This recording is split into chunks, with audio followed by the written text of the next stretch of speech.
Shalom, les frères et sœurs dans le Seigneur, partisans et partisanes du royaume des cieux. Je rends grâce au Seigneur pour ce 8 février 2021, parce qu'il nous fait grâce d'être en vie. Il nous fait grâce d'être en bonne santé et d'avoir le mouvement et l'être. Que la gloire et l'honneur lui reviennent. Il y a beaucoup de personnes qui se sont réveillées ce matin, mais qui malheureusement demain ne seront plus là. Et j'aimerais nous inviter, comme le Seigneur nous l'a exhorté, qu'il nous apprenne à bien compter nos jours, à rechercher de tout cœur la sagesse, à rechercher de tout cœur l'intelligence, à rechercher de tout cœur l'obéissance au Seigneur. Il y a beaucoup de gens que vous allez rencontrer aujourd'hui, mais qui demain ne seront plus là. Il y a beaucoup de gens que vous allez apercevoir aujourd'hui, mais qui demain ne seront plus là. Et ils n'en sont même pas conscients. Beaucoup de gens ne savent pas qu'ils sont en train de passer leur dernier moment sur la terre. Beaucoup de gens ne savent pas que c'est peut-être leur dernière semaine sur cette terre. Et au lieu de se concentrer sur l'essentiel, au lieu de se concentrer sur l'idéal, nous donnons du crédit aux choses de la terre. Nous affectionnons les choses de la terre. La Bible nous dit, affectionnez-vous aux choses de l'esprit.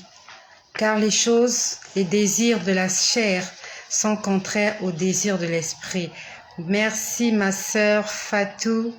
Je reçois tes salutations. Que le Seigneur Jésus te bénisse. Toi qui es fidèle à cette chaîne. Et surtout, qu'il te garde fidèle à sa parole et obéissante à tous ses commandements. Là, c'est pour ma sœur Rosette qui m'envoie ses salutations. Que la gloire revienne à Jésus-Christ. Aujourd'hui, j'aimerais vous faire un partage, toujours un partage, de ce que le Seigneur m'a montré. C'est plus exactement, c'était en 2018. C'était en 2018, on va dire une année après ma conversion. Et j'ai même écrit l'heure. C'était entre 1h38 et 3h29 du matin, le 6 mars 2018. Et comme je vous ai dit au départ, quand le Seigneur était venu se révéler à moi, j'écrivais. Mais après, je n'écrivais plus. Je commençais juste à imprimer des images.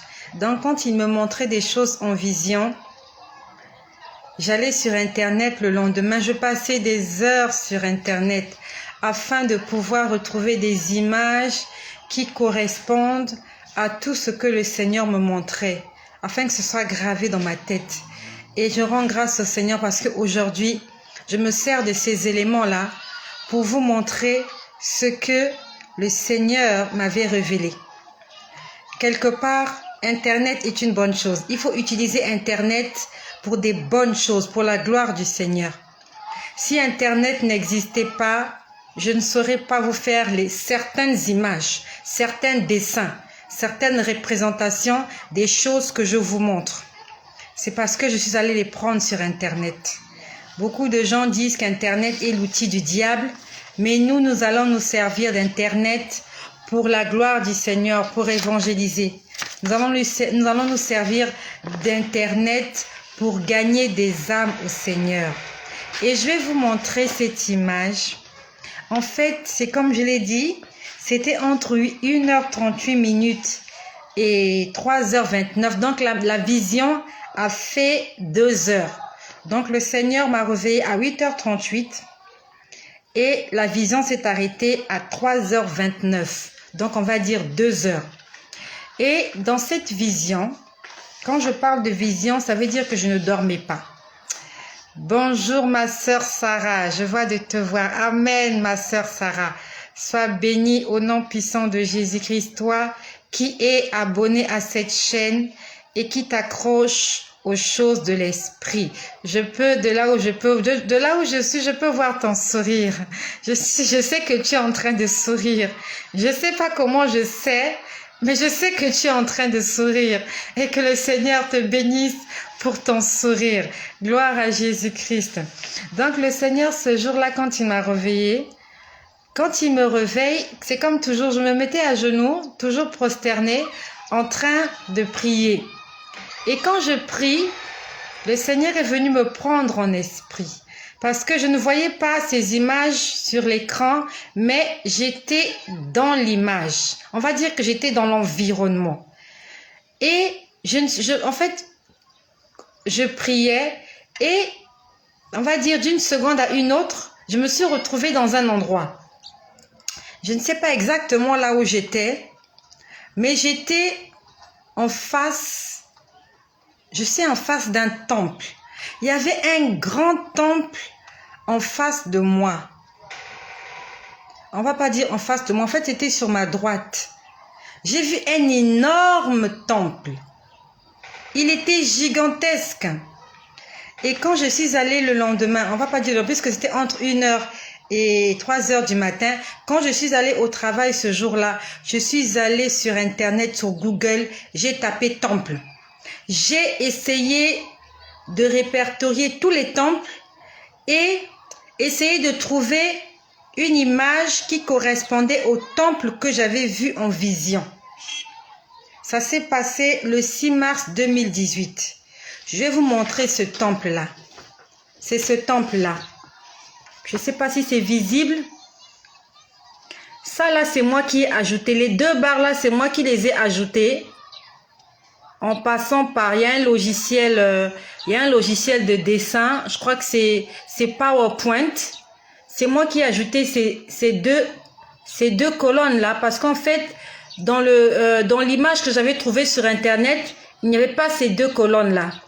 Ça, c'est moi qui les ai ajoutées. Donc, il s'agit de ce temple là.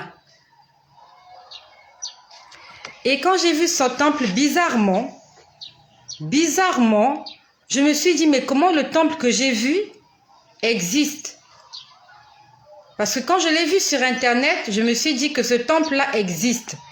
Parce que ce n'est pas un hasard que quelque chose que j'ai vu en vision, que je puisse le voir sur Internet. Ça veut dire que c'est quelque chose qui existe naturellement. C'est quelque chose qui existe sur Terre.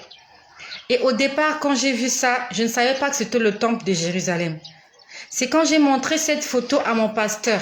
Je lui ai dit, pasteur, regardez ce que j'ai vu en vision. Il m'a dit, c'est le temple de Jérusalem avant qu'il ne soit détruit. Je n'avais aucune idée. Je n'avais aucune idée que le temple de Jérusalem ressemblait à ça. Je ne savais pas. Moi, je l'ai vu en vision. Et quand je suis allée sur Internet fouiller, ça correspondait exactement à ceci, à part les 2 colonnes que j'ai ajoutées devant la porte centrale. Donc ce jour-là, je me retrouve devant ce temple, en esprit. Je pouvais regarder les temples. Il était immense, il était grand. Et la couleur était exactement la même. C'était cette couleur-là. La couleur était exactement comme ça. Je crois que c'est du marron clair ou du kaki ou du gris. Voilà. La couleur était exactement la même. Et j'étais en face de ce de ce temple. J'étais en face de ce temple en train de le regarder. Les portes étaient fermées. Il y avait 2 grandes portes. On va dire une porte avec 2 battants. 2 battants, ça veut dire qu'ils se ferment comme ça. Il y avait 2 battants, 2 énormes battants. Et je regardais le temple. En fait, comment je peux dire? Les 2 battants étaient ouverts, mais il y avait encore devant 2 battants fermés. C'est pour ça que je dis que c'était en fait, je ne voyais pas ce qui se passait à l'intérieur. Mais je sais que il y avait 2 battants. La porte principale, il y avait 2 battants ouverts. Et à l'intérieur, je n'ai pas vu de meubles. Je n'ai rien vu. J'ai pas vu de banc. J'ai pas vu de chaise. Vraiment, c'était un temple très luxueux. J'avais l'impression que c'était du marbre. Parce que c'était de la pierre. C'était beau. C'était bien taillé. Les couleurs étaient uniformes. C'était parfait. Et à l'intérieur, j'ai vu comme une ouverture.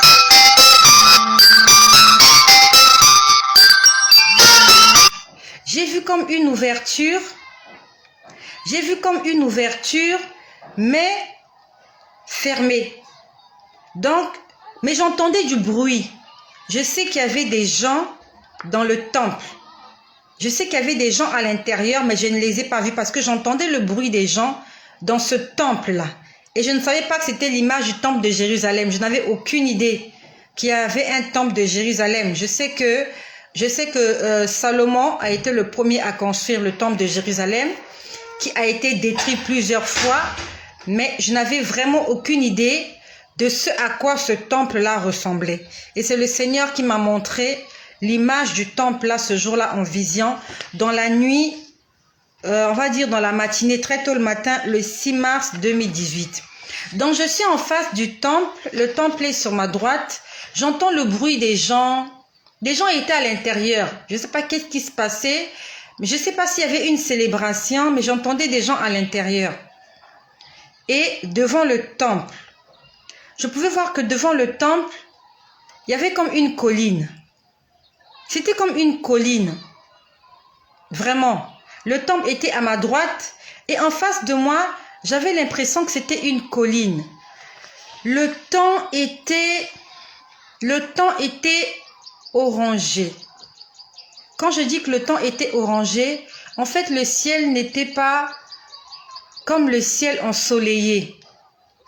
C'était, je peux appeler ça un ciel de l'Apocalypse. Quand je dis le ciel de l'Apocalypse, je veux dire que quand vous voyez le temps, vous savez que c'est la fin du monde. Je ne sais pas comment je peux expliquer, mais c'est un temps orangé, un temps rouge orangé. Ça ressemble au coucher du soleil, mais c'est plus rouge orangé que le coucher du soleil. C'est ce temps-là qu'il faisait. C'est ce temps-là. Les nuages n'étaient pas bleus. Il n'y avait pas le soleil. Mais le temps était juste orangé. C'est le temps, moi j'appelle ça le temps de l'Apocalypse. C'est comme ça, vous voyez dans les films, souvent, je ne sais pas s'il y a un film sur l'Apocalypse, mais il y a un temps, quand vous voyez ce temps-là, vous savez que c'est le temps de la désolation. Vous savez que c'est un temps de tristesse. C'est un temps de tristesse où vous êtes conscient qu'il va se passer quelque chose. C'est ce temps-là. C'est pas comme le temps de l'été où il fait chaud, il fait beau, il y a les nuages, le ciel est bleu. C'est pas ce temps-là. Et je vois en face de moi, il y avait une colline. Quand je dis une colline, on va dire qu'elle descendait comme ça. Et il y avait une armée. Quand je dis une armée, c'était des chevaliers. Je vais vous montrer l'image de comment ils étaient habillés. Ils étaient des milliers. Ils étaient des milliers, tous habillés de la même façon. J'avais l'impression qu'ils avaient les mêmes visages. Leur couleur de peau était, on va dire qu'ils avaient la peau bronzée. La peau bronzée. Quand je dis la peau bronzée, c'est comme, comment je peux dire, un Européen, quelqu'un qui a la peau blanche, s'il est resté longtemps au soleil. Donc la peau devient bronzée. On va dire qu'elle est bronzée dorée. Je vais vous montrer l'image de comment leur peau était bronzée parce que j'ai trouvé toutes ces images sur Internet. C'est pas pour que nous puissions idolâtrer ces images-là, mais c'est pour que toi qui m'écoutes, que tu te fasses une idée de ce que moi j'ai vu. Vraiment, c'est pour t'aider à comprendre ce que moi j'ai vu parce qu'avec les mots, c'est difficile pour moi d'expliquer certaines choses, mais les images parlent plus que les mots. Donc, je vois une multitude. Je vois des milliers de cavaliers. Ils étaient tous sur des chevaux blancs. Tous les chevaux étaient blancs. Et c'est la deuxième fois que je voyais les chevaux blancs. La première fois que j'avais vu les chevaux blancs, c'est quand le Seigneur est venu me parler cette nuit-là, pour ceux qui m'ont suivi. Quand il m'a demandé de jeter mes tissages, quand il m'a dit « Regarde », et que j'ai vu dans le plafond, il y avait une armée, on va dire des cavaliers, mais ceux-là, ils avaient des scaphandres de combat de couleur argentée, gris argenté. C'était la première fois que je voyais les chevaux. Et la deuxième fois que j'ai vu les chevaux, c'était ce jour-là. le 6 mars 2018, j'ai vu encore les chevaux blancs. Il y avait beaucoup de chevaux blancs. Et sur chaque cheval blanc, il y avait un cavalier. Et les cavaliers étaient habillés de la même façon. Ils avaient la même couleur de peau. La peau était dorée. Et ils avaient de longs cheveux. Ils étaient exactement comme ça. La couleur de leur peau était comme ça. Et ils étaient justement habillés comme ça aussi. Avec cette espèce de... Je sais pas comment on appelle ça. Voilà la cuirasse. C'est une cuirasse. Voilà. Donc ils avaient de longs cheveux comme ça. Ils étaient très beaux. Et ils étaient habillés comme ça. Comme les soldats, on va dire comme les soldats romains dans l'ancien temps. Vraiment, c'était la couleur de leur peau. Et le temps, quand je dis le temps était orangé, on va dire que le temps était comme ça. Voilà, quand je dis orangé, le temps est comme ça. Quand je dis le temps, le ciel a cette couleur-là. Et les cavaliers, tous étaient habillés comme ça. Tous étaient habillés comme ça. Ils n'étaient pas habillés comme nos militaires qui portent les tenues militaires là. Non, ils étaient tous habillés comme ça. Leur tenue avait l'impression... En fait, j'avais l'impression que leur tenue était en or. J'avais l'impression aussi que leur visage, la couleur de leur peau, c'est comme si elle était dorée. C'est pour ça que j'appelais bronzé. Quand je dis bronzé, ça ressemblait à ça. Ils étaient bronzés comme ça. Voilà. C'est ce que j'appelle bronzé, moi. Ils étaient bronzés comme ça. On va dire, ils étaient bronzés dorés. Tous assis sur des chevaux. Tous sans exception. Tout le monde était sur un cheval. Mais je les voyais à perte de vue. Ils étaient nombreux. Une multitude de cavaliers sur des chevaux blancs. Ils s'étendaient à perte de vue. C'est là où j'ai compris en fait qu'il allait avoir un combat devant ce temple. Ils étaient juste devant le temple. Donc le temple était à ma droite. Et cette armée-là, j'avais l'impression que le temple était bâti sur une colline. Parce que je voyais en fait, le relief avait la forme d'une colline ou d'une montagne. Parce que je pouvais voir qu'il y avait comme une petite descente. Une petite descente de mon côté gauche. Et l'armée était en face de moi. Et juste devant moi, j'avais l'impression qu'il y avait leur chef. Pourquoi j'ai dit leur chef? Parce que il avait l'air plus glorieux que les autres soldats. Vraiment, quand vous le voyez, je savais que c'était lui le chef. Il était juste en face de moi.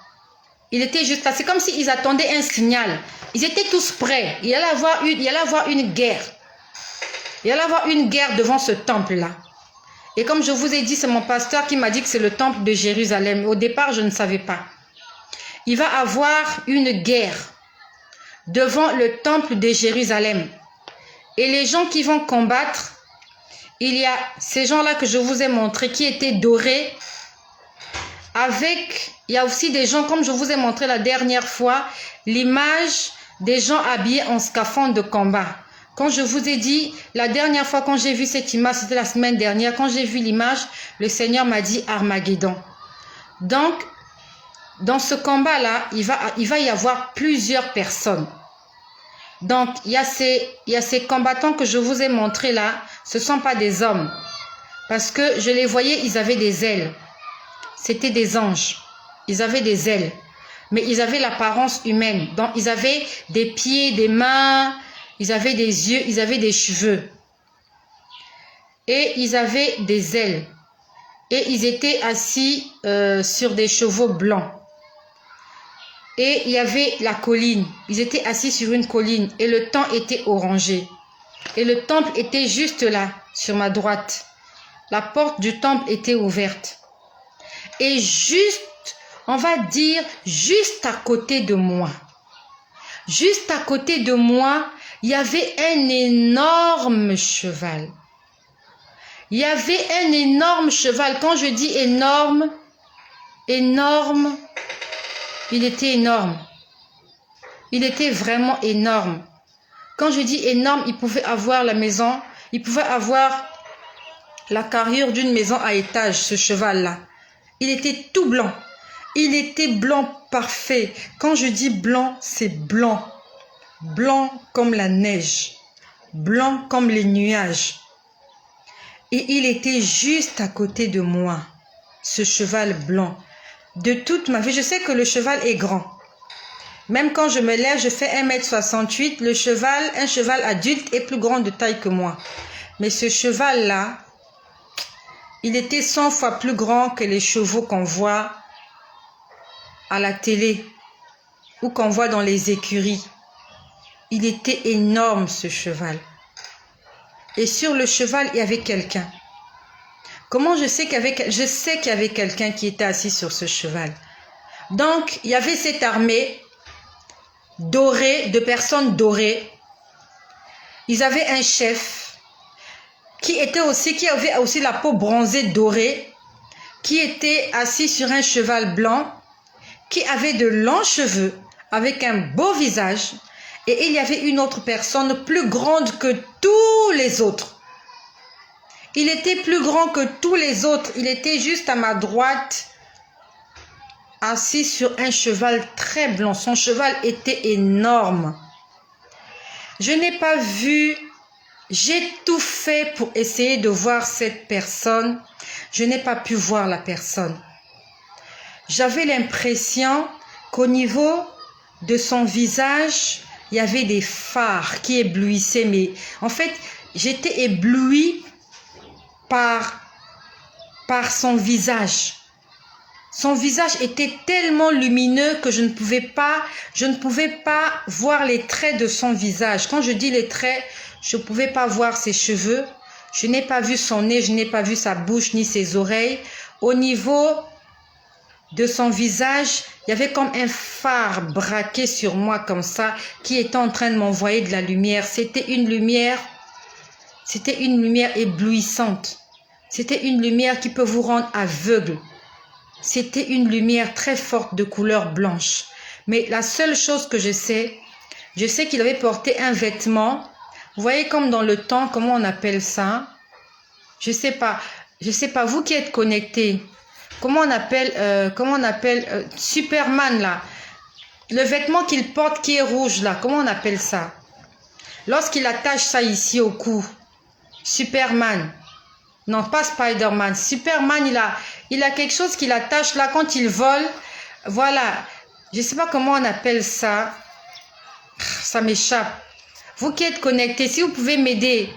Je suis en train de chercher le mot. On attache ça au niveau du cou. Vous voyez, même dans les anciens films, les cavaliers attachaient ça comme ça. Et quand ils attachaient ça, ça couvrait même le cheval. Comment on appelle ça? Une tunique. Une tunique. Non, je sais pas. Je sais pas comment on appelle ça. J'ai oublié. Voilà. Donc cette personne-là avait revêtu quelque chose comme une tunique, mais de couleur rouge. Le mot m'échappe en fait. La carpe, voilà. Une carpe. Une cape. Une carpe ou une cape, quelque chose comme ça. Une carpe. Une carpe. Je crois que c'est la carpe. Ça s'appelle la carpe. Une cape, une cape, une cape. Voilà. Merci Bobette Romaric. C'est une cape. C'est exactement ça. Donc la personne avait porté une cape rouge. Donc je n'ai vu que la cape rouge. Donc j'ai vu le cheval blanc. Je sais qu'il y avait quelqu'un assis sur le cheval blanc. J'ai vu la cape rouge, mais je n'ai pas vu le visage de la personne. Cette personne était énorme. Merci Clarisse, c'est Policy. Merci ma sœur Clarisse, c'est exactement une cape. La personne avait une cape rouge, comme les soldats dans l'ancien temps là.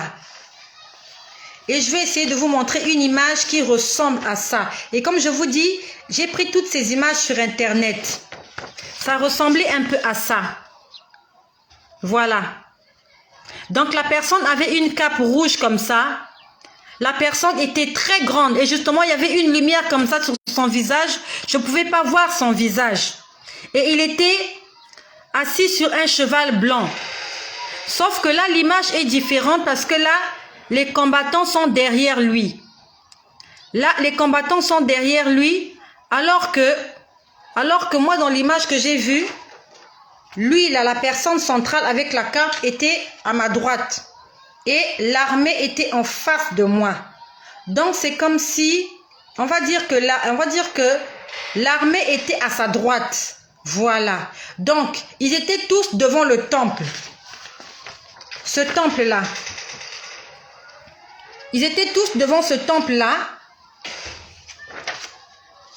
Il y avait l'armée devant le temple, mais du côté droit, donc la personne là était devant le temple et toute cette armée était de son côté droit ici.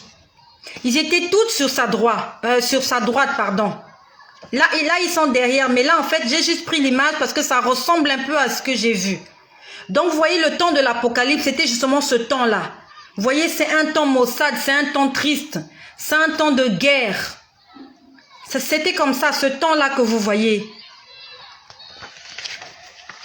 Donc, j'ai vu qu'il y avait un combat qui se préparait. Et le Seigneur lui-même, il était là. Cette armée était prête, ils avaient des épées. Ils étaient vraiment prêts au combat. C'est comme s'ils attendaient juste un signal. Ils attendaient juste un signal pour aller au combat. Et ça se passait ils étaient sur une colline ou une montagne. Parce que je pouvais voir que c'est comme si, quand la bataille va commencer, c'est comme si ils vont descendre la pente de la montagne. Et lui-même, le roi des rois, avec sa cape rouge, assis sur son cheval blanc, devant ce temple, celui qu'on appelle le temple de Jérusalem. Il était là présent. Jésus-Christ était là même présent. Pas en esprit, il était là en chair et en os. Le Seigneur nous parle. Et ces choses vont se passer dans pas longtemps. Je ne sais pas si toi qui m'écoutes, si tu seras témoin de ces choses ou pas. Mais j'aimerais que tu fixes tes regards vers le ciel. Parce que le Dieu que nous prions, c'est un Dieu d'amour. C'est celui-là qui nous révèle les choses cachées et qui nous avertit. Il est en train de nous avertir. De toute ma vie, je n'avais jamais imaginé que je pouvais voir ce genre de choses. Je n'imaginais pas que ces choses-là existaient. Moi, je ne vis pas en Israël. J'ai jamais été en Israël. J'ai jamais vu le temple de Jérusalem. Mais le Seigneur est venu me le montrer chez moi. Ce jour-là, le 6 mars 2018, entre 1h38 et 3h29. C'est pour me dire que, comme il me l'a promis, si je reste accrochée à ses commandements, si je reste attachée à lui, si je lui reste obéissante, il m'a dit, regarde ce que je t'ai montré en vision, tu seras témoin de ces choses-là de tes propres yeux. Il me l'a montré, ce sont des promesses qu'il m'a faites. Je ne sais pas quand est-ce que ces choses vont se passer. Mais je sais une chose, que si je reste obéissante à Jésus-Christ, si je ne me laisse pas emballoter par tout vent de doctrine, si je ne me laisse pas entraîner par les convoitises de la chair et de ce monde, mais si je garde mes yeux fixés vers les montagnes d'où me viendra le secours, alors toutes ces choses qu'il m'a montrées, je vais réellement les voir. Je serai témoin de l'enlèvement de Jésus-Christ. Je ne serai pas là quand il y aura la tribulation. Non, je refuse d'être là. Je refuse d'être témoin de la tribulation. Je refuse cette chose-là. Et comme moi, j'aimerais que tu dises, je refuse d'être là quand il y aura la tribulation. Je refuse. Ça sera des moments terribles. Ça sera des moments incroyables. Il faut pas espérer dire, j'attendrai le deuxième retour de Jésus. Non. Il faut que tu passes au premier tour. Que tu passes au premier tour parce que le deuxième tour, ça sera compliqué. Il y aura la désolation, il y aura la souffrance, il y aura la persécution. Les gens vont se faire torturer, maltraiter, vont se faire déchirer, déchiqueter. Ça sera l'Apocalypse en lui-même. Ça sera le règne de Satan. Satan va régner en maître sur la terre. pendant la tribulation. Et nous savons tous que Satan n'a pas de cœur, il n'a pas de sentiment pour qui que ce soit. Parce que son sort a déjà été connu. Il est réservé pour l'enfer. Il n'a rien à perdre. Il n'a plus rien à perdre. Il a tout perdu. Et il veut t'entraîner. Et il veut m'entraîner dans sa chute. Toi et moi, on n'a pas encore perdu. Nous sommes encore vivants et encore de l'espoir pour nous. Accrochons-nous au Seigneur Jésus. Et nous serons peut-être témoins de l'enlèvement.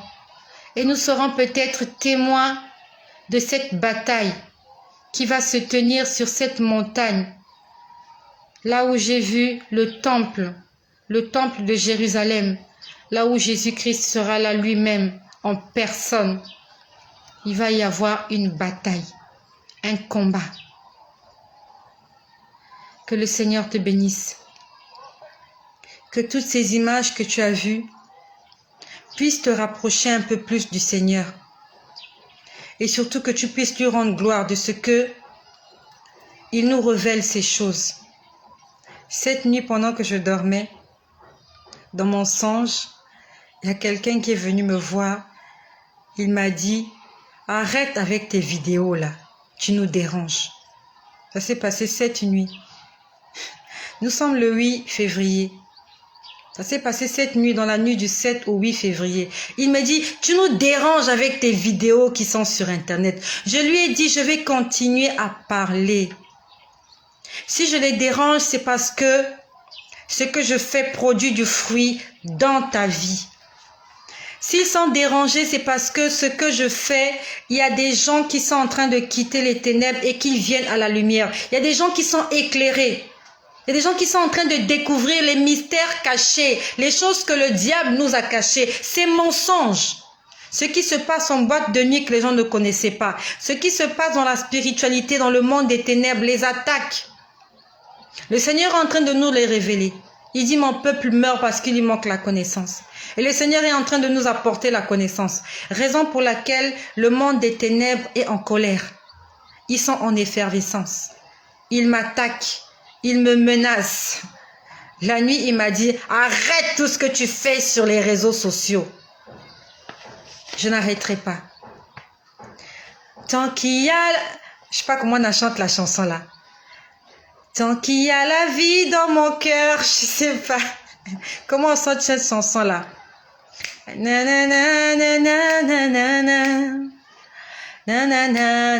fait, la chanson dit, tant qu'il y a la vie dans mon cœur, dans ce corps, je ne cesserai pas de t'adorer. Tant qu'il y a la vie dans mon cœur, je ne cesserai pas de te louer. Tant que nous sommes en vie, marchons avec le Seigneur. La vie est courte, mon ami. Si tu veux savoir comment la vie est courte, demande à celui qui vient de mourir. Il te dira que je ne m'attendais pas. Il te dira, j'avais des projets. J'avais fait des projets pour l'année 2021, pour l'année 2022. Mais voilà comment tout à coup, patata, soudain, je ne suis plus sur la terre. Il y a beaucoup de gens qui ont des rêves, qui ne vont jamais les réaliser. Ils ont rêvé se marier, fonder des familles, travailler, avoir des enfants, voyager. Ils ne vont pas les réaliser. Parce que la vie est courte. Tout le monde ne réalise pas ses rêves. Tout le monde ne verra pas ses rêves s'accomplir. La vie est trop courte, mon ami. Ne gaspillons pas l'énergie que Dieu nous donne pour les choses de la terre. Les voitures vont rester. Même le mariage va rester. Je n'ai pas dit que le mariage est mauvais, non. Toi, madame qui est mariée, quand tu vas mourir, ton mari va rester. Il va continuer à vivre sa vie. Il va se remarier. Il va mettre une femme à la maison.